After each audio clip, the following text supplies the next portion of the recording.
గమనించి ఆలకించండి.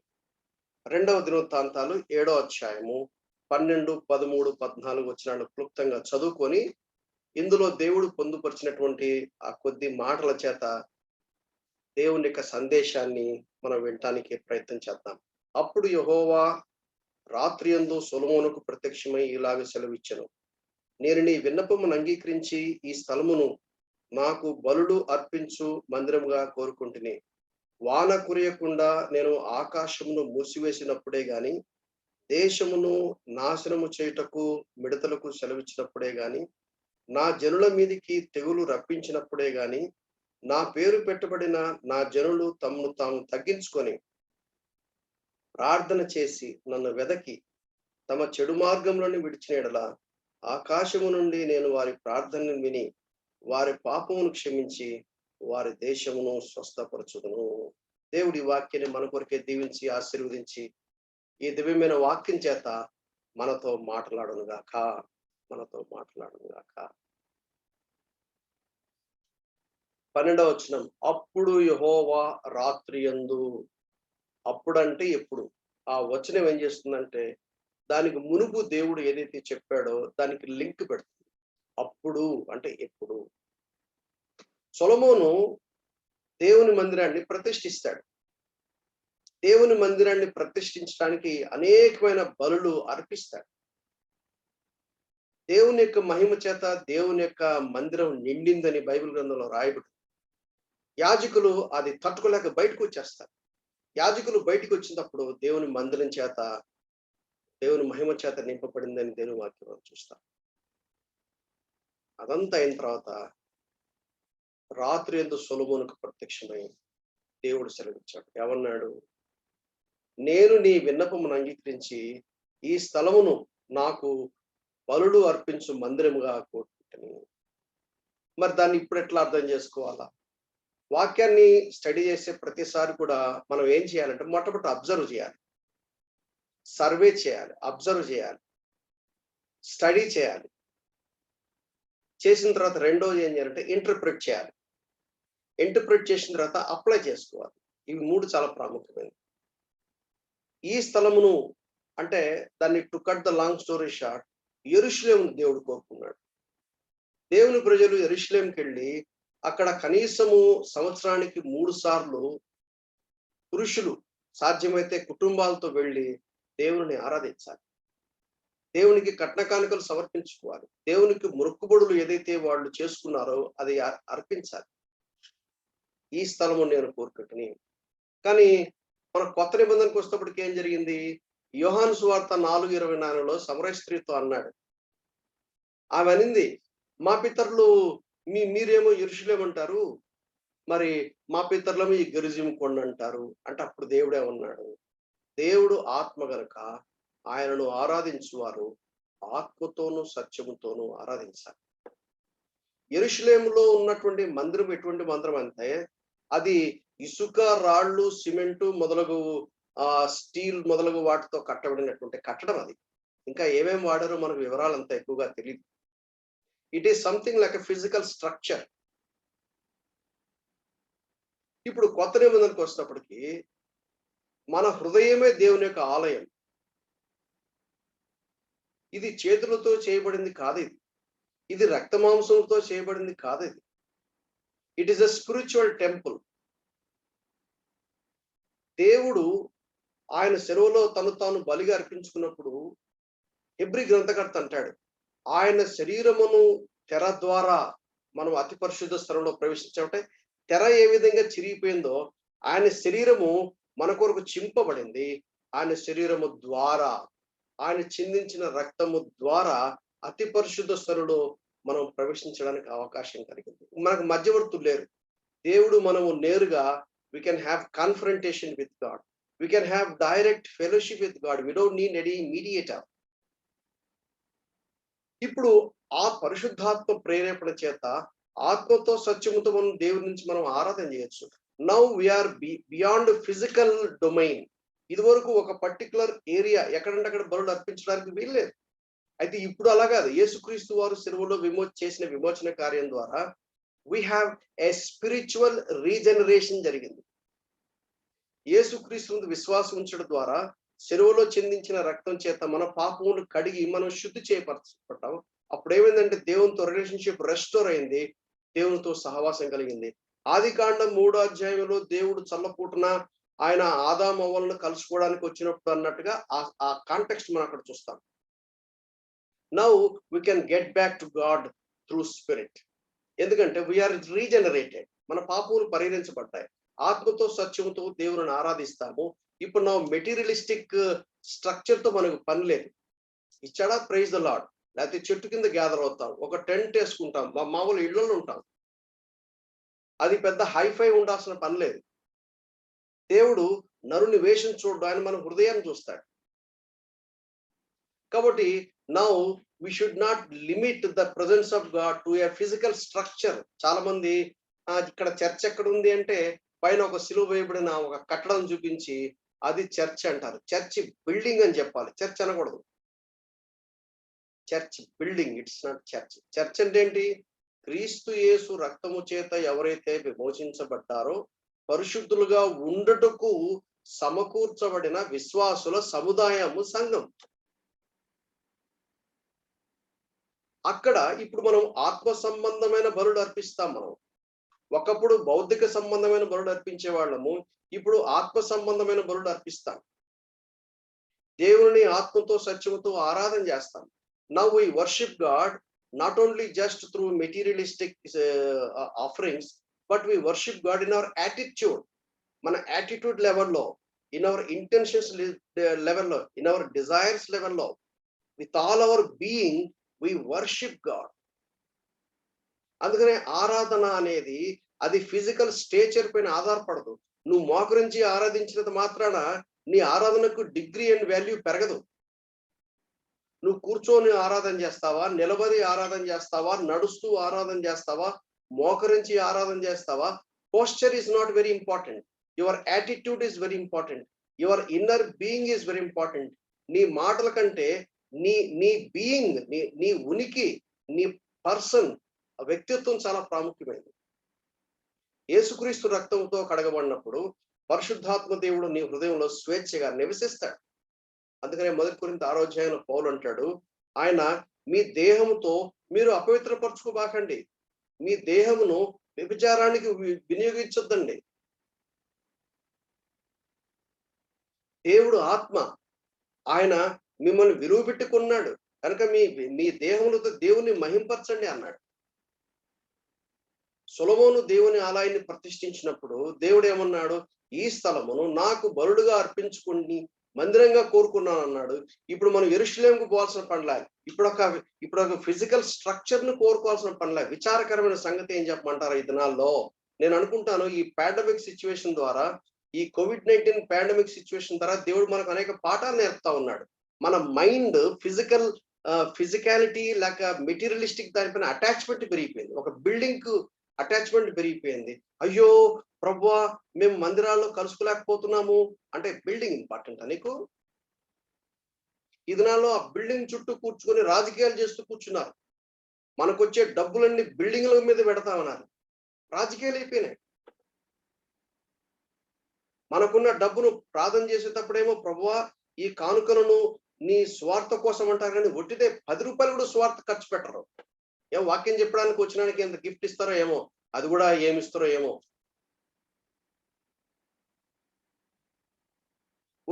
వచ్చే ఆఫరింగ్ ని ఎంతసేపు మెటీరియలిస్టిక్ క్వశ్చన్స్, ఇంకా మన దగ్గర డబ్బులు లేకుంటే అప్పులు చేసి మందిరాలు కట్టడం తయారైంది దినాలు. I'm very sorry for it.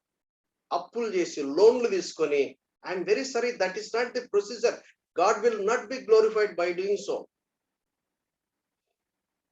ఇంకొంచెం ముందుకు పోక మునుపు ఈ మాట బాగా గ్రహించే ప్రయత్నం చేయండి. It is not physical structure, it is not materialistic structure. Cement, sand, steel కాదు దేవుని మందిరం అంటే. యేసుక్రీస్తు రక్తం చేత విమోచించబడిన వారు, రక్షణ పొందిన వారు, మారు మనసు పొందిన వారు, తిరిగి జన్మించిన వారు, వారు యేసుక్రీస్తు రక్తము చేత విమోచించబడ్డారు. వారు లోకము నుంచి వేరు చేయబడి ఎక్లీసియా అనే ఒక సంఘముగా క్రీస్తు శిరస్సుగా ఉండి ఒక శరీరంగా సమకూర్చబడ్డారు. అది సంఘం. అక్కడ దేవుడు ఉంటాడు. వ్యక్తిగత విశ్వాస యొక్క జీవితంలో దేవుడు ఉంటాడు. విశ్వాసుల సముదాయంలో దేవుడు ఉంటాడు. ఆ డిఫరెన్స్ ని గుర్తుపెట్టుకోండి. లేకపోతే నేను హెబ్రోను, ఉప్పరపల్లి, అత్తాపూర్లో గ్యాదర్ కాలేకపోతే అయ్యో అది ఉంటే చాలా బాగుండేది, ఇదేంటి ఆన్లైన్ లో ఒకరి ముఖం ఒకరు చూసుకోలేకపోతున్నాము. పౌలేమంటాడు, నేను మీతో ఫిజికల్ గా లేకపోయినప్పుడు I'm there with you in my spirit అంటాడు ఉత్తరాలు రాసినప్పుడు. Makes no difference. దేవుని కృప మనకు అనుగ్రహించిన కొలది the same measure of worship, same value మారదు. ఫిజికల్ గా కలిసినప్పుడు ఎలా ఆరాధన చేశామో ఈవెన్ ఆన్లైన్ లో కూడా మనం అలాగే ఆరాధన చేస్తాం. అది ఎక్కువ ఇది తక్కువ అంటానికి వీల్లేదు. మనకు సెంటిమెంటల్ అటాచ్మెంట్స్ పెరిగిపోయినాయి. We need to come out of that box. కొంతమంది ఎంతో డిసప్పాయింట్మెంట్, ఎంతో డిస్కరేజ్మెంట్ పాండమిక్ సిచ్యువేషన్ లో ఎటు వైపు నుంచి చూసినా గానీ ఫిజికల్ డిస్టెన్స్ మెయింటైన్ చేయండి అని దేవుడు మనకు టెక్నాలజీని ఇచ్చాడు. దేవుడు మనకి ఆ ఇంటెలిజెన్స్ కలిగినటువంటి డాక్టర్స్ ని ఇచ్చారు, మెడికల్ ప్రొఫెషనల్స్ ని ఇచ్చినారు.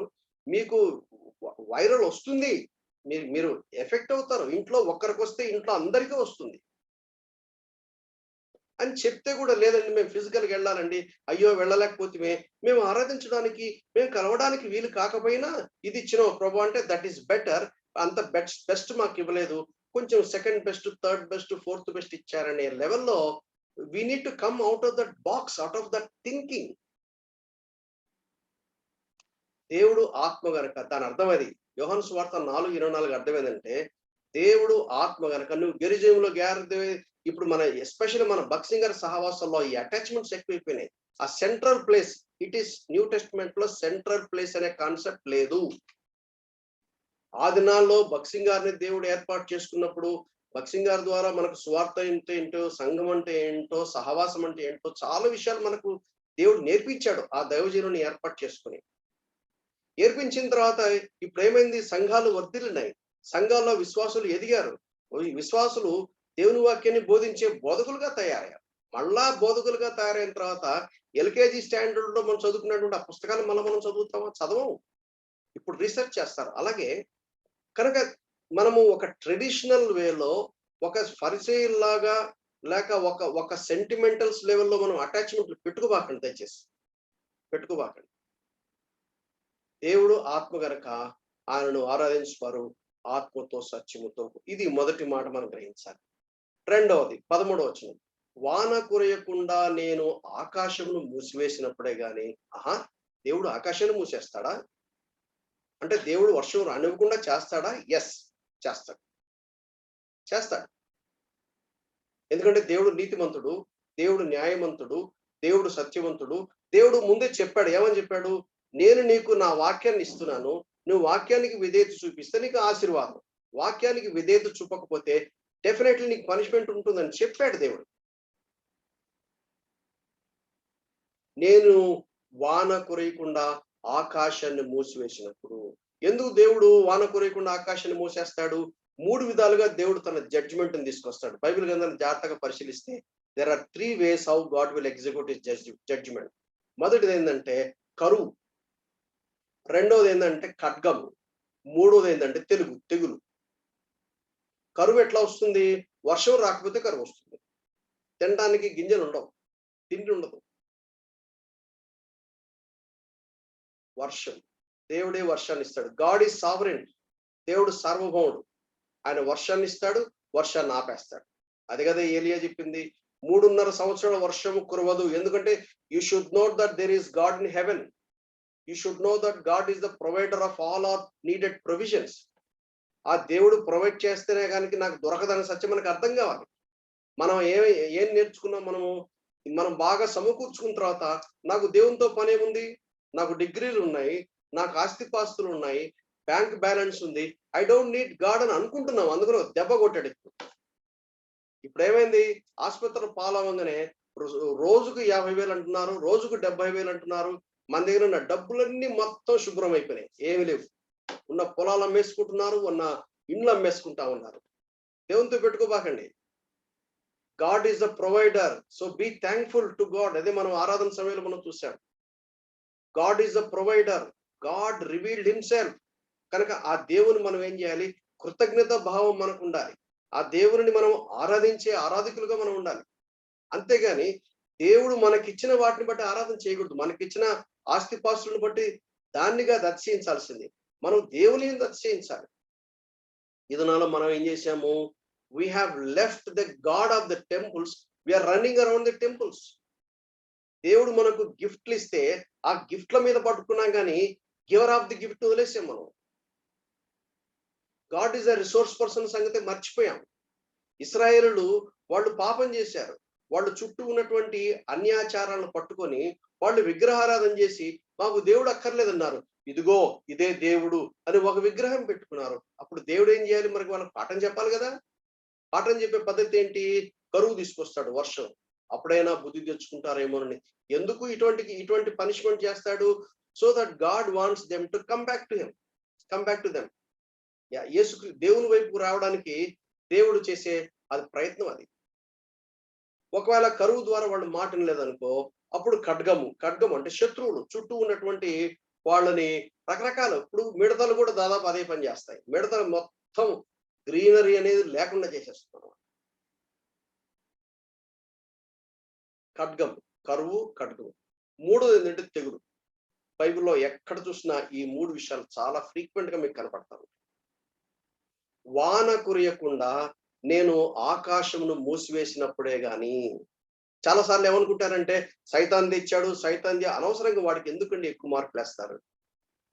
సాతాను సృష్టించబడిన ఒక దేవదూత లూసిఫర్. వాడు దేవుని యొక్క ఆధిక్యతలను బట్టి వాడు గర్వించి దేవునితో సమానంగా ఉండాలనే గర్వపు ఆలోచన బట్టి పడద్రోయబడి దయ్యంగా మారాడు. వాడికి చాలా లిమిటేషన్స్ ఉన్నాయి. దేవునికి సృష్టికర్తకు పోలికనే లేదు. అనవసరంగా సాతానికి ఎక్కువ మార్కులు ఇవ్వకండి. వాడిని అనవసరంగా ఎగ్జాల్ట్ చేయబాకండి. It is God.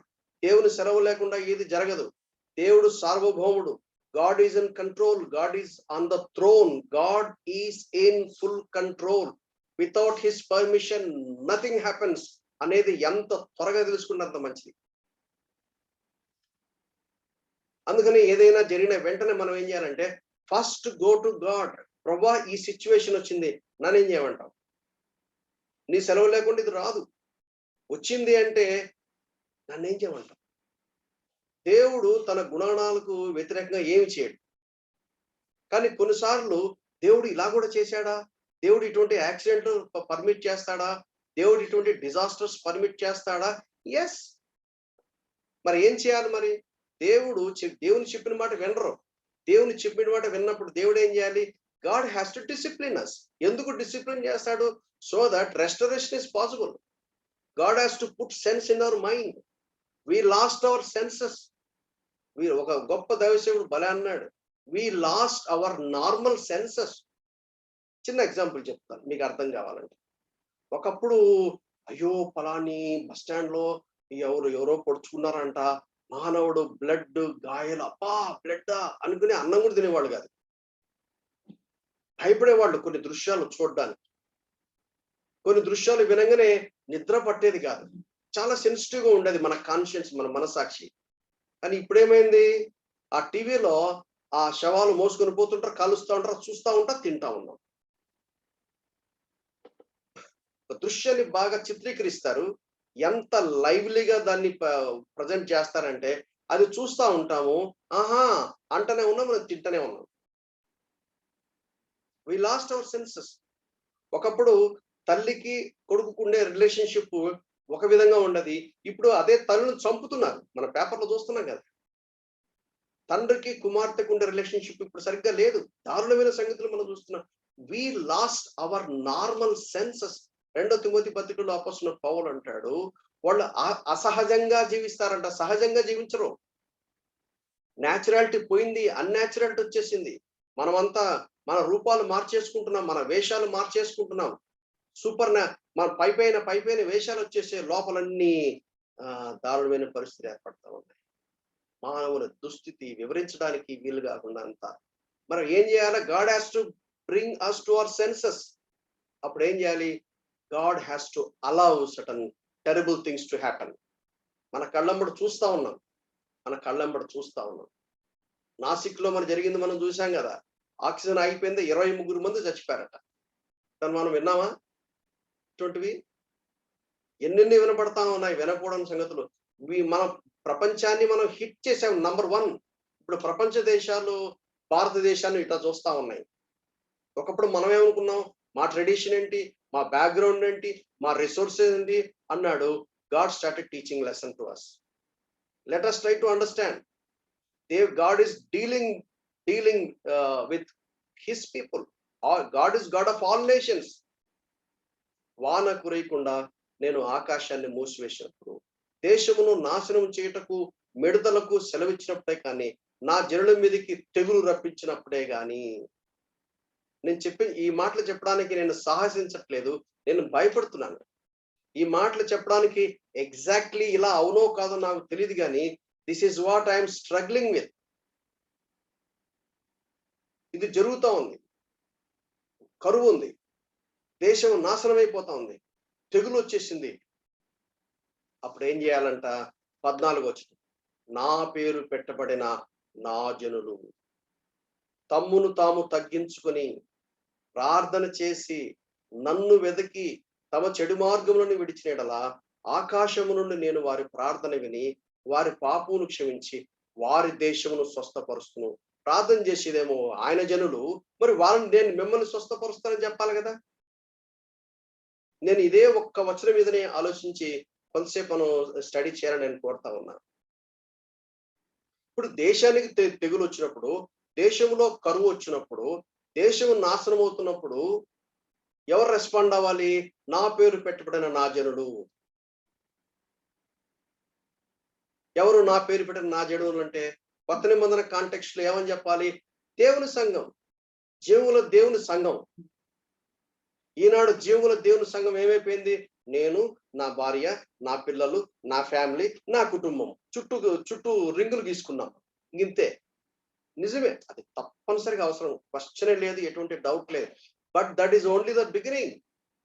ముందు నీతో ప్రారంభం అవ్వాలి. నెక్స్ట్ స్టెప్ అది నీ ఫ్యామిలీకి చేరుకోవాలి. నెక్స్ట్ స్టెప్ అది నీ సంఘానికి చేరుకోవాలి. నెక్స్ట్ స్టెప్ అది సమాజానికి చేరుకోవాలి. దేవుడు అబ్రహాముని ఏర్పాటు చేస్తున్నాడు.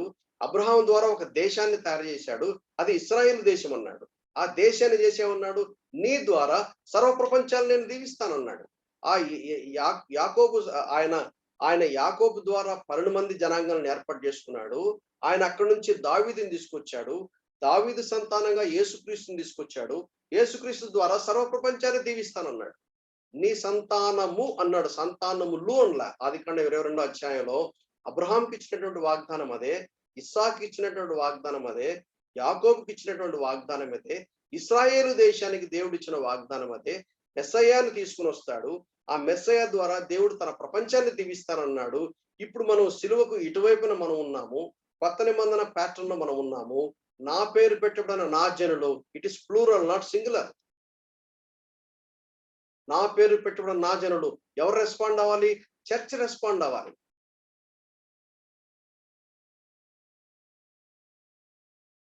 దేశంలో దేవుడు కరువు తీసుకొచ్చాడు. దేశంలో దేవుడు నాశనం కలగడం మనం చూస్తా ఉన్నాం. దేశంలో తెగులు వచ్చింది. మా అదృష్టం అండి అని మనం కూడా ఊరుకుంటామా? ఏమోనండి, దేవుడు తన పని మనం చేసుకుంటూ పోదాం.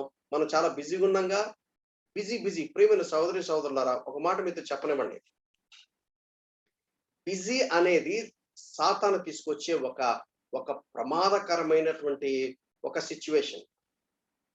డెవిల్ ఏం చేస్తారంటే, devil keep you so busy that you will not have time to think about the truth. నేను అందుకని చాలా సార్లు ఈ ఐటీలో పనిచేసే వాళ్ళ సాఫ్ట్వేర్ ఇంజనీర్స్ తో నేను వాళ్ళు చెప్తా ఉంటా, if you are so busy that you are not available for God, it's not worth living. అంటే నువ్వు ఓ కంపెనీ బాగుపరచడానికి నువ్వు ఉన్నావా? ఓ విప్రో కంపెనీకో, ఓ కాగ్నిజెంట్ కంపెనీకో, లేక ఓ డెల్ కంపెనీకో, లేక పలాని కంపెనీని బాగు చేయడానికి నువ్వు ఉన్నావా? వృద్ధి చేయడానికి నువ్వు ఉన్నావా? వైఆర్ నువ్వు వాళ్ళని అందులో పనిచేయడానికి నువ్వు పుట్టావా? లేక భార్య పిల్లల్ని పోషించుకోవడానికి నువ్వు పుట్టావా? What is the purpose of your life? బిజీగా ఉండాలి. నేను సోమరిగా ఉండవని నేను చెప్పట్లా. బైబిల్ చెప్తుంది కష్టపడి నువ్వు సంపాదించుకొని తినాలంటుంది. నువ్వు కష్టపడకపోతే నువ్వు తినటానికి కూడా అరువు కాడని 2 తెస్సలోనియలో చాలా చక్కగా అపోస్తలుడు పౌలు చెప్తాడు. నేను కష్టపడొద్దని నేను చెప్పట్లా.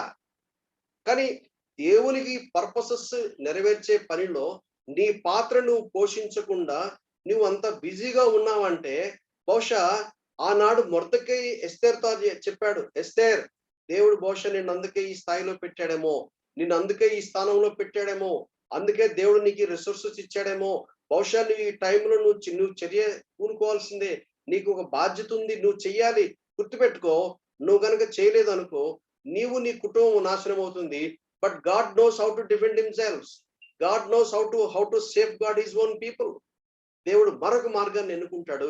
నీ అవకాశం నువ్వు పోగొట్టుకుంటావు అనే దేవుడు మొర్దెకై ద్వారా ఎస్తేర్‌కి సెన్స్ పెట్టాడు. మనకు బ్లాక్ అండ్ వైట్ లో మనకు రాయించి ఇచ్చాడు. ఇప్పుడు దేవుడు మనతో మాట్లాడుతున్నాడు. What are you doing when something is happening on the face of the earth?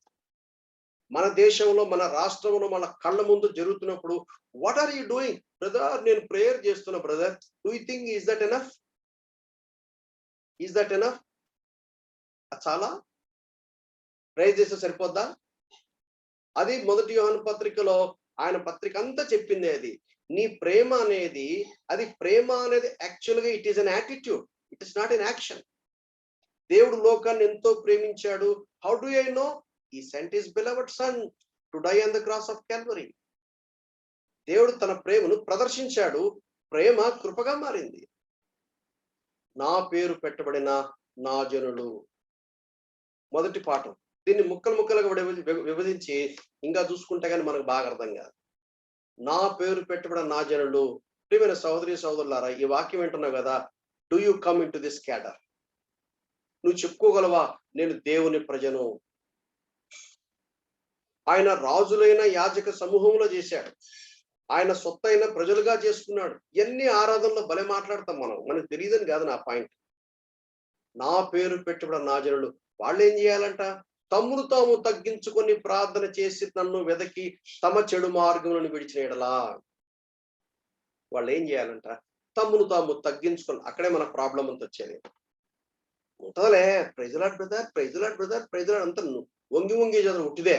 But in their attitude they are lot of right. నాకు ఒక చిన్న స్టేట్మెంట్ నాకు గుర్తుకొస్తుంది. ఎక్కడో విన్నాను, ఎవరో చెప్పంగా విన్నా నేను, లేకపోతే ఎక్కడో చదివాను, నాకు జ్ఞాపకం లేదు. ఒక తల్లి పిల్లోడికి చెప్తుందంట, రైట్ సిట్ అండ్ ఈట్ అని. No, I will stand and eat అంట. I'm telling you sit and eat. వాడు బల్ల దగ్గర ఉన్నాడు, పక్కన కుర్చీ ఉంది. అమ్మాయి, వాళ్ళ అమ్మాయి ఏమంటుందంటే, రే కూర్చొని తినరా అంటుంది. No, I will stand and eat. Second time చెప్పిందంట, I'm telling you sit and eat. No. అప్పుడు తల్లి ఏం చేసింది, బలవంతంగా వాడిని ఇలా పెట్టి అదిమి కుర్చీ మీద కూర్చోబెట్టి, ఎన్నిసార్లు చెప్పాలి నీకు అని ఇలా. అప్పుడు వాడు అంటాడంట, mummy you force me to make me to sit and eat, but in my heart, in my mind I'm standing and eating అన్నా. That is the attitude of human beings. You cannot force people to do something. You cannot worship God by force. God never wants it. అందుకనే ఆత్మతో సత్యముతో అంటే స్వేచ్ఛతో దేవుని ఆరాధన చేయాలి. తమ్మును తాము తగ్గించుకొని.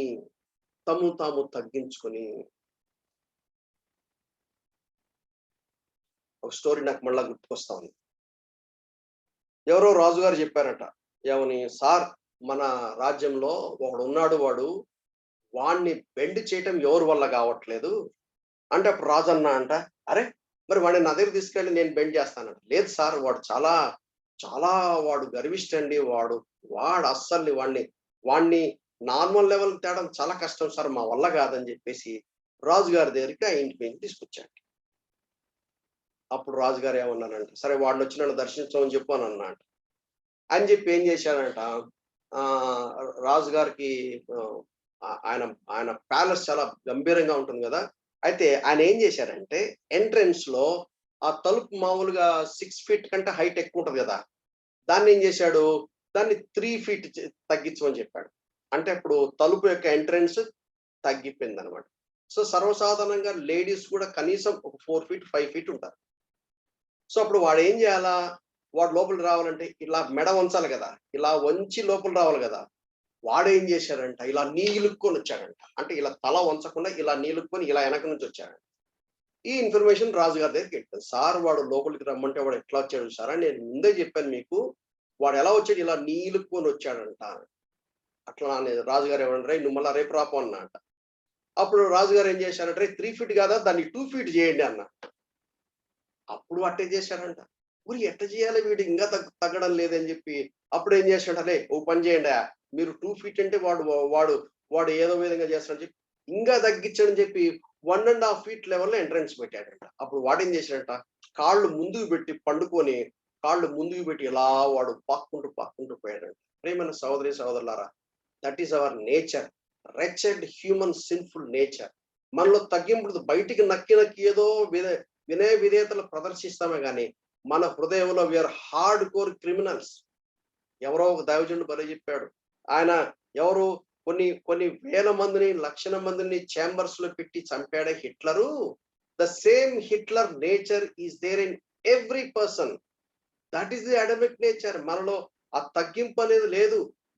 మనకున్న డిగ్రీలు కొంచెం తక్కువ చేస్తే తగ్గించలేము, మనం ఓర్చుకోలేము, మనం సహించలేము. మనకేదన్నా ఉన్నది కొంచెం పోగొట్టుకోవడానికి మన ఇష్టం. అయితే యేసుప్రభు ఏం చేశాడు, దేవుడు మానవుడిగా ఉండడానికి ప్రయత్నంగా చేసుకున్నాడు, తను తాను ఖాళీ చేసుకున్నాడు, తను తాను ఎంటీ చేసుకున్నాడు అని చెప్పి ఫిలిప్పీ పత్రిక 2వ అధ్యాయంలో ఎన్నో పర్యాలు మనం చదువుకున్నాం. ప్రియమైన సహోదరి సహోదరులారా, ప్రార్థన చేయాలంటే మనకు కావలసిన ఒక ఇంపార్టెంట్ పారామీటర్ తమ్మును తాము తగ్గించుకుని, మొట్టమొదటిది నా పేరు పెట్టబడిన నా జనులు, యేసు రక్తములో కడగబడిన ప్రభువైన యేసుక్రీస్తు నామమును ధరించిన యేసుక్రీస్తు నీతి ఆపాదించబడినటువంటి దేవుని ప్రజలు తమ్మును తాము తగ్గించుకొని, ఈ తగ్గించుకోవడానికి అది దేవుడే చేయటం కాదు, ఇట్ ఈస్ మై జాబ్. అందుకనే దేవుని వాక్యం ఏమన్నాయిపోయింది, నువ్వు నన్ను వెంబడించాలంటే ఒకే ఒక్క మార్గము, నీ సిలువను ఎత్తుకొని నువ్వు నన్ను వెంబడించాలి. సిలువ ఏం చేస్తుంది, యు డినై యువర్ సెల్ఫ్, నిన్ను ఉపేక్షించుకున్నా నా చేస్తుంది. That's first level, denying. Second level ఏంటంటే యు హేట్ యువర్ సెల్ఫ్, నిన్ను నువ్వు అసహించుకోవాలట. అంటే ప్రయారిటీ. ఆ కాంటెక్స్ట్ లూకాసు వార్త 14వ అధ్యాయంలో రాయబడిన మాట. ఇవన్నీ మీకు అక్కడ తీసుకెళ్ళి చూపిస్తే టైం సరిపోదు కాబట్టి మీకు క్లుప్తంగా నేను మీకు ఎక్స్ప్లెయిన్ చేస్తా ఉన్నాను. క్రాస్ ఏం చేస్తుందంటే it keeps you humble. Cross ఏం చేస్తుందంటే it keeps your priority in proper order. తమను తాము తగ్గించుకుని నువ్వు తగ్గించుకోకుండా ప్రార్థన చేస్తానంటే ఆ ప్రార్థన అంగీకరించబడదు. ఒక ఆయన వచ్చాడు, నేనంటే ఏమనుకున్నావు, నేను ఎంత ఉపవాసం చేస్తానో నీకు తెలుసా, నాకెంత భక్తి ఉందో నీకు తెలుసా, నేను ఎంత బాగా ప్రసంగాలు చేయను నీకు తెలుసా, నేను దేవునికి ఎంత ఇస్తానో నీకు తెలుసా, దేవునికి ఎంత సేవ చేశాను. కొంతమంది ప్రార్థనలు ఆరాధనలు వింటే కూడా అబ్బా ఎంత వేషధారణ అనిపించుద్దో, దాని స్పిరిట్ ఈజీగా అర్థమైపోద్ది. అందరు గ్రహిస్తారో లేదో నాకు తెలియదు కానీ ఆ మాట్లాడే మాటల్లో కూడా ఎట్లుంటదంటే lots of ego, lots of pride. తమను తాము తగ్గించుకుని ప్రార్థన చేసి ఎప్పుడైతే తమను తాము తగ్గించుకుంటారో అప్పుడు దేవుణ్ణి కనుగొనడానికి సాధ్యం అవుతుంది. నన్ను వెదకంటే అర్థం ఏంటి, సీక్ మీ అంటే ఆయన్ని వెదకాలంటే నిన్ను నువ్వు తగ్గించుకోకపోతే దేవుడు నీకు దొరకడు. If you don't humble your self you will never be able to seek God. నువ్వు బైబిల్ని చదువుతావు, ఓల్డ్ పెట్టేసి బైబిల్ని చదువుతావు, అయితే నీకు అర్థం కాదు. బైబిల్ని చదువుతావు, నీకు ఆ ట్రూత్స్ మీకు ఎక్కవు. బైబిల్ని చదువుతావు, ఆ కన్విక్షన్స్ నీలో స్ట్రాంగ్ గా ఉండవు. బైబిల్ని చదివితే బైబిల్లో దాచబడిన జీవుల దేవుడు నీకు ప్రత్యక్షంగా కావాలి. దేవుడు నీకు ప్రత్యక్షమైతే దేవుడు ఎవరో ఎరుకలో నీవెవరో నీకు అర్థమవుతుంది. అప్పుడు నువ్వు పశ్చాత్తాపడతావు. అదే కదా యెషయా గ్రంథంలో చూసింది, అయ్యో నేను అపవిత్రమైన పెదవులు కలిగిన వాడును. ఎప్పుడన్నాడు, దేవుని యొక్క పరిశుద్ధతలో తన పాపములు బయటపడ్డాయి. తమను తాము తగ్గించుకుని అప్పుడు వీ కెన్ సీక్ గాడ్. ఎప్పుడైతే నువ్వు దేవుని వెతుకుతావో నీ చెడు మార్గాలు బయటపెడతావు. అంత మట్టుకు నీకు ఏం అర్థం కాదు. నేను బాగానే ఉన్నానుగా, నువ్వు బాగలేవు, నువ్వు అనుకుంటున్నావు బాగున్నానని. ఎప్పుడైతే ఆయన పేరు పెట్టబడిన ఆయన జనులుగా ఉండేవాళ్ళు తమను తాము తగ్గించుకుంటారో, ఆయన్ను వెతుకుతారో, ఎప్పుడైతే తమ చెడు మార్గం బయటపడతాయో వాటి విషయమే పశ్చాత్తాపడి వాటిని ఒప్పుకొని అప్పుడు ప్రార్థనలో మనం ముందుకు సాగిపోవాలి. లేకపోతే మన ప్రార్థనలు వినపడవు. We are making lot of sound just like a coin in the box. ఆకాశము నుండి నేను వారి ప్రార్థన విని వారి పాపములు క్షమించి. ప్రార్థన విన్నప్పుడు దేవుడు మొట్టమొదటి చేసే పని ఏంటంటే పాపములు క్షమిస్తాడు. నీ పాపములు ఎప్పుడు క్షమించబడతాయి? నీవు పాపివి అని రియలైజ్ అవ్వాలి. మొట్టమొదట కన్విక్షన్స్ అవ్వాలి. కన్విక్షన్స్ అయినప్పుడు నీకు రియలైజేషన్ వస్తుంది. రియలైజేషన్ అప్పుడు రిపెంటెన్స్ వస్తుంది. రిపెంటెన్స్ రావాలంటే రియలైజేషన్ రావాలి. రియలైజేషన్ రావాలంటే కన్విక్షన్స్ రావాలి. ఇవి 3 లైన్ గుర్తుపెట్టుకోండి. First convictions. నీకు కన్విక్షన్స్ రావాలంటే ఏం చేయాలి? You must humble your self and seek God. ఆయన దొరుకు సమయంలో వెతకాలి. ఓ టైం వస్తుంది నీకు దొరకడు. అదే హెబ్రీ పత్రిక 12వ అధ్యాయంలో రాయబడింది. ఏశావు కన్నీళ్లతో వెతికాడంట. It is too late.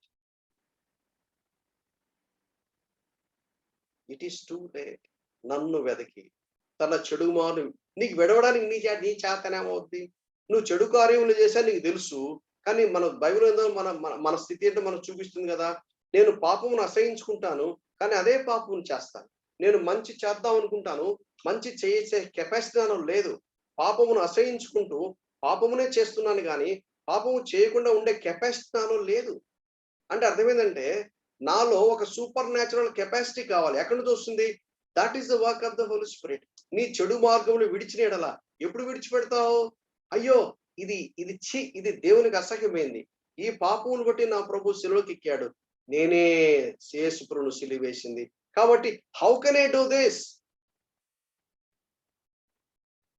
తమ చెడు మార్గములు విడిచి రియలైజేషన్ రావాలంటే కన్విక్షన్స్ వస్తాయి.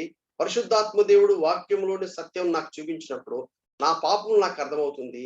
అర్థమైనప్పుడు నేను పశ్చాత్తాపడి వాటిని ఒప్పుకుంటాను. 1 యోహాను పత్రిక 1వ అధ్యాయం 9వ వచనం ఒప్పుకున్నప్పుడు ఆయన నా పాపములు క్షమిస్తాడు. అప్పుడు పరిశుద్ధాత్మ దేవుడు నా జీవితంలో పని చేయడానికి అవకాశం కలుగుతుంది. అప్పుడు వారి దేశాన్ని స్వస్థపరుస్తాడు. వారి పాపం క్షమించి ప్రార్థన చేసేదేమో నీవు, వారి పాపములు క్షమిస్తాడు, వారి దేశాన్ని స్వస్థపరుస్తాడు. ప్రియమైన సహోదరి సహోదరులారా, ఈ మాటలు జాగ్రత్తగా వినండి. మనకు స్వస్థత రావాలి. ఎట్లా వస్తుంది స్వస్థత? Through gospel. నా దేశము స్వస్థపరచబడాలంటే నా దేశానికి సువార్త వెళ్ళాలి. ఒక మాట జాగ్రత్తగా వినండి. ప్రార్థనకు ఉన్నటువంటి క్యారెక్టరిస్టిక్స్ బాగా అండర్స్టాండ్ చేసుకుని ప్రయత్నం చేయాలి. ప్రార్థన ఉదాహరణకి ఎగ్జాంపుల్ చెప్తే మీకు బాగా అర్థం. నేను ఫలాని వ్యక్తి కోసం ప్రార్థన చేస్తున్నాను. ప్రభా ఈ వ్యక్తి రక్షించబడాలని ప్రార్థన చేస్తున్నాను. ప్రభా ఆ వ్యక్తి రక్షించబడాలని ప్రార్థన చేస్తున్నప్పుడు ఏం చేయాలి తెలుసా? ఆ ప్రార్థన చేసేటప్పుడు ప్రార్థన యొక్క జవాబు సగానికి సగం నేనే. ఎట్లా? ఆ వ్యక్తికి సువార్త ప్రకటించాలని ప్రార్థన చేసేటప్పుడు నేనేం చేస్తానంటే ఆ వ్యక్తికి సువార్త అందడానికై నేను ఏదైనా ఒక ప్రయత్నం చేస్తా. లేక ఆ వ్యక్తి ఇక్కడే నేనున్న స్థానంలో ఉన్నాడు అనుకోండి, నేను వెళ్ళి ప్రకటించడానికి ప్రయత్నం చేస్తా. నాకు యాక్సెస్ లేదనుకోండి, నాకు వెళ్ళటానికి నాకు సాధ్యం కాదనుకోండి, అప్పుడు నేనేం చేస్తాను? ఎవరు ఆ వ్యక్తిని కలుసుకోగలరు, ఆ వ్యక్తి దగ్గరికి వెళ్ళగలరు అని నేనేం చేస్తానంటే ఆ వ్యక్తి దగ్గరికి సువార్తికుడు పంపించడానికి ప్రయత్నం చేస్తా. నేను ఆ వ్యక్తికి సువార్త అందాలని నేను ప్రార్థన చేసేటప్పుడు ప్రార్థనలో సగానికి సగం యాక్షన్ నేనే కూరుకుంటాను. అంటే ఒట్టి ప్రార్థన చేస్తే సరిపోదు. ప్రార్థన అనేది జస్ట్ నోటి మాటలతో మాత్రమే ఆగిపోదు. దాని వెనకాల యాక్షన్స్ కూడా ఉండాలి. ఏమిటి యాక్షన్స్ అంటే ఆ వ్యక్తికి సువార్త కూడా ఎవరో ఒకరు వెళ్ళి చెప్పాలి. కొంతమంది బ్రదర్ ఫలానా వ్యక్తి పాండమిక్ సిచ్యువేషన్ లో ఎఫెక్ట్ అయిందండి, చాలా గందరగోళమైన పరిస్థితి ఉంది, మీరు దయచేసి ప్రార్థన చేయండి అంటే ఇదే మంత్రంతంత్రం కాదు. ప్రార్థన అంటే Christian prayer is not like A mesmerism. ఇలా ప్రార్థన చేయగానే తప్పని పోయి దేవుడు పోయి ఆయన స్వస్థపరచడం జరగదు. Please try to understand that. ప్రార్థన చేసినప్పుడు ప్రార్థన నేను అందుకనే వెంటనే అడుగుతాను, ఆ వ్యక్తి రక్షించబడ్డా, ఆ వ్యక్తి తిరిగి జన్మించాడా అన్నప్పుడు ఏం చేయాలి? సువార్త అందించడానికి కొన్నిసార్లు it is true, pandemic situation లో ఆక్సిజన్ లో ఉన్నప్పుడు ఆ వ్యక్తి ఏం చెప్తే ఎక్కుద్ది. చాలాసార్లు మనం ఇదే అనుకుంటాం. కొంతమంది సాక్ష్యాలు వింటున్నప్పుడు ఆశ్చర్యం కలుగుతుంది. అవుట్ ఆఫ్ సెన్సెస్ లో ఉన్నప్పుడు ఈవెన్ కొన్ని సాక్ష్యాలు నేను విన్నాను. ఎటువంటి సాక్ష్యాలంటే ఆ వ్యక్తి అన్కాన్షియస్ స్టేజ్ లో ఉన్నాడు. అన్కాన్షియస్ స్టేజ్ లో ఉన్నప్పుడు గట్టిగా ప్రార్థన చేస్తా ఉంటే ఆ వ్యక్తి తర్వాత వాళ్ళు చెప్పిన సాక్ష్యాలు బట్టి నాకేం అర్థమైందంటే నాకేమర్థమైంది, అన్కాన్షియస్ స్టేజ్ లో ఉన్న వ్యక్తి కోసం ప్రార్థన చేస్తున్నప్పుడు స్వార్థ గట్టిగా చెప్తున్నప్పుడు we don't know how God will help that person to know the truth, but it is possible that truth is communicated. I heard many such testimonies. కాబట్టి నా పాయింట్ ఏంటంటే వారి దేశాన్ని ఇప్పుడు రివర్స్ వద్దాం, ఆరు నుంచి కింద నుంచి పైకి వెళ్దాం. మన దేశం స్వస్థపరచబడాలంటే మన దేశానికి సువార్త వెళ్ళాలి. మన దేశానికి సువార్త వెళ్ళాలంటే ఎవరు దానికి స్పందించాలి? సంఘము స్పందించాలి. సంఘము మిషనరీ సంఘంగా ఉండాలి. కానీ ఈ దినాల్లో మిషనరీ విజనే లేదు మనకి. స్పెషల్లీ హెబ్రోన్ ఉప్పరపల్లిలో ఉన్నటువంటి మీ సంఘానికి మీకు గుర్తుందో లేదో, దాదాపు కొన్ని సంవత్సరాల క్రితము నేను ప్రార్థన మీద చాలా దగ్గర ఒక 9 months 10 months బైబిల్ స్టడీ చేయడం జరిగింది. అప్పుడు మీకు గుర్తుందో లేదో, మీకు ప్రేయర్ పాయింట్స్ కూడా నేను రైటింగ్ లో పెట్టి ఇచ్చాను. నేను ఆశీర్వాదం గారికి పెద్దలకి నేను ఎన్నో సలహాలు ఇచ్చాను. ఓ పని చేయండి బ్రదర్, దేవుడు ఎందుకో ఈ భారం ఇచ్చాడు, మీరు ఒక ప్రేయర్ రూమ్ అలాట్ చేయండి. ప్రేయర్ రూమ్ అలాట్ చేసినప్పుడు వరల్డ్ మ్యాప్ పెట్టండి, స్టేట్ మ్యాప్ పెట్టండి, డిస్ట్రిక్ట్ మ్యాప్ పెట్టండి, డిఫరెంట్ లెవెల్లో మ్యాప్స్ పెట్టి ప్రేయర్ ఐటమ్స్ పెట్టి అక్కడికి వచ్చి దేవుని ప్రజలు మందిరానికి ఎప్పుడు వస్తూ ఉండాలి. వరద వచ్చినట్టుగా మందిరానికి ప్రజలు వస్తుండాలి. చైన్ ప్రేయర్ జరుగుతూనే ఉండాలి. At the same time missionary vision ఉండాలి. ఆ ప్రేయర్ లో నేను ప్రేయర్ పాయింట్స్ అన్ని ఆర్గనైజ్ చేసి పెట్టుకున్నాను. ఏమనంటే మిషనరీస్ కోసం ప్రార్థన చేయాలి, బైబిల్ ట్రాన్స్లేషన్ కోసం ప్రార్థన చేయాలి, ఎక్కడ సువార్త అందట్లేదో దాని గురించిన స్టాటిస్టిక్స్ మనం గ్యాదర్ చేయాలి. మనం చేయాలంటే సంఘంలో వచ్చే కానుకలో more than 50% should go to the gospel. ఇది నాలో ఏమైపోయింది, అప్పులకు పోతున్నాయి, బిల్డింగ్లు కట్టుకుంటూ కూర్చున్నాము. ఆ బిల్డింగ్లు ఎవడో వచ్చి కబ్జా చేసేస్తాడు, లేకపోతే ఒక రోజు సీల్ చేసి పడేస్తాడు. అలా అవ్వాలని నేను కోరుకోవట్లేదు, నేను చెప్తున్నాను. ఈ దినాల్లో చాలా మంది వచ్చే చందాల్లో కనీసము 80 to 90% లాయర్లకు పెడుతున్నారు, కోర్టులకు పెడుతున్నారు. షేమానస్. మన దేశము స్వస్థపరచబడాలంటే we need to be a model. మిమ్మల్ని నేను అప్రిషియేట్ చేయాలి. హెబ్రోన్ ఉప్పరపల్లి అత్తాపూర్ సంఘము మీకు దగ్గరలో ఒక క్వారంటైన్ కోసమని ఒక ప్లేస్ సెలెక్ట్ చేసినప్పుడు మీరు వాళ్ళకి భోజనాలు వండి తీసుకెళ్లి ఆ మెడికల్ స్టాఫ్ కి ఇచ్చారట. I praise God for that. మీ పెద్దలు మీ నాయకులు వెళ్ళి వాళ్ళకి చెప్పారంట, మా ఇక్కడే హెబ్రోన్ సంఘం ఉందండి, మీరు వాష్రూమ్స్ వాడుకోవచ్చు, మీరు రెస్ట్ రూమ్స్ ఉన్నాయి, మీరు విశ్రాంతి తీసుకోవచ్చు, మీకోసం ఇది ఓపెన్ చేసి పెట్టాము. Praise God. ఇటువంటి సంఘం ఉన్నందుకు మీకు వందనాలు. ఒకసారి చేశారు, దట్ ఇస్ నాట్ ఎనఫ్. మిమ్మల్ని చూసి ప్రస్తుతం ఉన్నటువంటి మన దేశంలోని సంఘాలన్నీ మేల్కోవాలి. నౌ ఈ టైంలో ఆకలి చేత అలలాడుతున్న వారికి ఏం చేయగలను? డబ్బు లేకుండా అలలాడుతున్న వారు ఏం చేయగలను? టీచర్లు రోడ్ల మీదకి వచ్చారు, ఉద్యోగాలు పోయినాయి. నిన్న ఒక పేపర్ నోట్ లో నేను చూశాను. ఏమని చూశానంటే ఐ స్పెషలిస్టులు, తర్వాత డెంటల్ క్లినిక్స్, తర్వాత వీళ్ళందరూ ఏం చేశారంటే మూసేసుకున్నారంట. ప్రజలు రావట్లేదు, సర్జరీస్ లేవు, ఆగిపోయినాయి. డబ్బులన్నీ దేనికి పెడుతున్నారంటే ఈ కొనటానికే పెడుతున్నారు. ఆక్సిడెంట్లకి, హాస్పిటల్కి, వీటికే పెడతా ఉన్నారు. వాళ్ళు కూడా అడ్వాంటేజ్ తీసుకొని ఎంతెంత చేస్తున్నారో దేవుడికి తెలుసు. అవి నేను కామెంట్ చేయలేను. ప్రేమైన సోదరులారా, యు నో గాడ్. దేవుడు నీకు తెలుసు. బైబిల్లో మనకు వాక్యం చెప్పడం ఏమని చెప్పింది? దేశానికి స్వస్థ కావాలంటే నీవే దానికి కారకుడు. దేశానికి స్వస్థ కావాలంటే సంఘమే స్పందించాలి. ఎలా స్పందించాలి? గాస్పల్ ఒకవైపున సువార్త వెళ్ళాలి, మరొక వైపున సువార్త అర్థం చేసుకోవడానికి కావాల్సినటువంటి సపోర్ట్ వెళ్ళాలి. నీవు ఒకవైపున ప్రార్థన చేయాలి, ఆ ప్రార్థనకు సంబంధించినటువంటి కార్యకలాపాలు జరుగుతూ ఉండాలి. సంఘం అంతా ఇన్వాల్వ్ అవ్వాలి. ఈ దినాల్లో మొత్తం ఏంటంటే నేను క్షేమంగా ఉంటే చాలు, ఎవడెటు పోతే మనకెందుకు, ఇప్పుడు చేసే ఆరాధనలు అదే. ప్రభా, ఈ పాండమిక్ సిచ్యువేషన్ లో నన్ను క్షేమంగా పెట్టేందుకు నీకు స్తోత్రము. Is that enough? అందుకైనా మనం ఈ భూమి మీద పర్మనెంట్ గా ఉంటావా ఏంటి? జాగ్రత్తగా వినండి. We need to have the apostle Paul's attitude. Philippi పత్రిక 1వ అధ్యాయం అంటాడు, బ్రతుకుట క్రీస్తే, చావైతే లాభం. ఒకవేళ బతికాలంటే కేవలం ఇతరుల కోసం బతుకుతాను, నా కోసం నేను బతకనండి. కానీ ప్రభు రమ్మంటే, ప్రభువా ఇదిగో నేను రావడానికి సిద్ధంగా ఉన్నాను. మరణ భయము ఒక విశ్వాసికి ఉండదు. కానీ లోకములో జనాలకి దేవుడు లేడు, వాగ్దానం లేదు, చీకట్లో ఉన్నాడు, వాళ్ళకి సత్యం తెలియదు, వాళ్ళకి ఏమవుతుందో కూడా తెలియదు, దేవుని యొక్క ఉగ్రత వారి మీద ఉందని వాళ్ళకి అర్థం కావట్లేదు, దేవుడు వారిని సెన్సస్ లోకి రమ్మని చెప్తున్న సత్యం వాళ్ళకి అర్థం కావట్లేదు. ఎవరో ఒకరిపై సువార్త చెప్పాలి కదా. పంపబడకుంటే పంపే వాళ్ళు ఎట్లా వెళ్తారు? ఎవరో ఒకరు వెళ్ళాలి. నీకు చెప్పకుంటే వాళ్ళు ఎట్లా ప్రార్థన చేస్తారు? తెలియకుంటే వాళ్ళు ఎట్లా? అందుకనే నువ్వు చదువుతుంది, నువ్వు గ్రహిస్తున్నావా? ఎవరో ఒకరు నాకు చెప్పకుంటే నాకు ఎట్లా అర్థమవుతుంది? అతీపై దేశస్తుడు అన్నాడు అపొస్తలుల కార్యం 8వ అధ్యాయంలో ఫిలిప్పుతో అంటాడు. ప్రియమైన సహోదరి సహోదరులారా, ఈ మాటలు బాగా మన హృదయంలో ఇంకిపోవాలి. నా పేరు పెట్టబడిన నా జనులు తమ్మును తాము తగ్గించుకొని ప్రార్థన చేసి నన్ను వెదకి తమ చెడు మార్గములు విడిచిన యెడల ఆకాశము నుండి నేను వారి ప్రార్థన విని వారి పాపమును క్షమించి వారి దేశమును స్వస్థపరుస్తుంది. ఈ దినాల్లో స్వస్థత కావాలి, పాప క్షమాపణ గురించి మాట్లాడద్దు. కానీ బైబిల్ ఏం చెప్తుంది?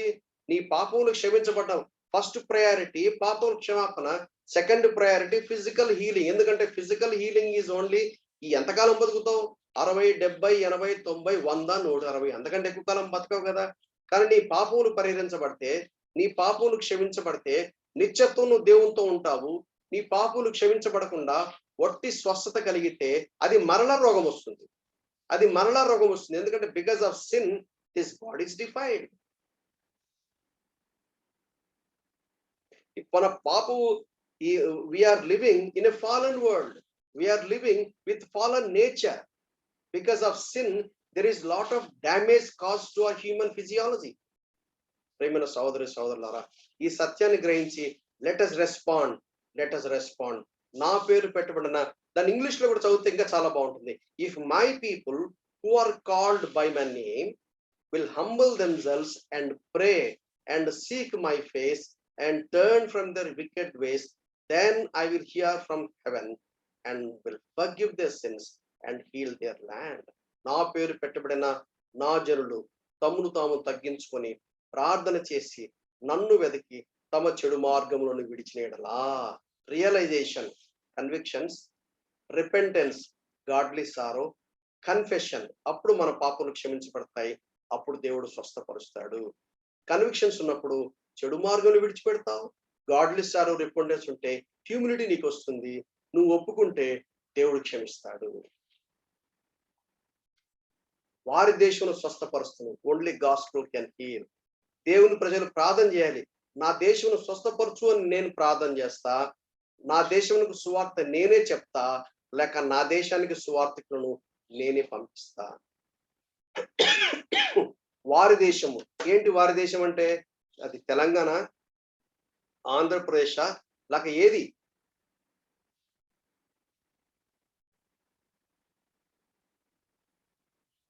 హైదరాబాద్ లో ఉన్నాం కాబట్టి ఈ తెలంగాణ అంతా తిరిగి సువార్త ప్రకటించని చెప్తున్నాడా? లేక నీ వీధిలో, నువ్వు పనిచేసే స్థలాల్లో, నీ ఇరుగు పొరుగు వాళ్ళలో, మీ ఇంట్లో వాళ్ళకు సువార్త చెప్తూ సరిపోతుందా? వారి దేశము నా దేశం. వారు అంటే ప్లూరల్ కదా. ప్లూరల్ ఉన్నప్పుడు ఎలా మొదలు పెట్టాలి? ముందు నా దేశం, నీ దేశము. నీవు ఎవరెవరిని ఇన్ఫ్లుయెన్స్ చేయగలవో, ఎవరెవరిని నువ్వు ఇన్ఫ్లుయెన్స్ చేయగలవో, ఎవరెవరు నువ్వు ప్రభావితం చేయగలవో, ఎవరెవరి ఫోన్ నంబర్లు నీ మొబైల్లో ఉన్నాయో, ఎవరెవరు రక్షణ పొందలేదని నీకు తెలుసో, ఎవరెవరు బ్యాక్ స్లైడ్ అయ్యారని నీకు తెలుసో, ఎవరెవరు నీతో టచ్ లో ఉన్నారో, ఎవరు నీ స్నేహితులో, ఎవరు నీ బంధువులో, ఎవరు నీకు దగ్గర రిలేషన్షిప్ ఉందో, వాళ్ళందరూ నా దేశం అనే ప్యాకేజీలో వచ్చేస్తారు. ఏం చేయాలి? వాళ్ళ కోసం ప్రార్థన చేయాలి. ప్రార్థన చేస్తే సరిపోతుందా? ప్రార్థనకు సపోర్ట్ గా, ప్రార్థన జవాబుగా నీవు నేను ఏదైతే చేయగలమో అది మనం చేయడానికి కోరుకుందాం.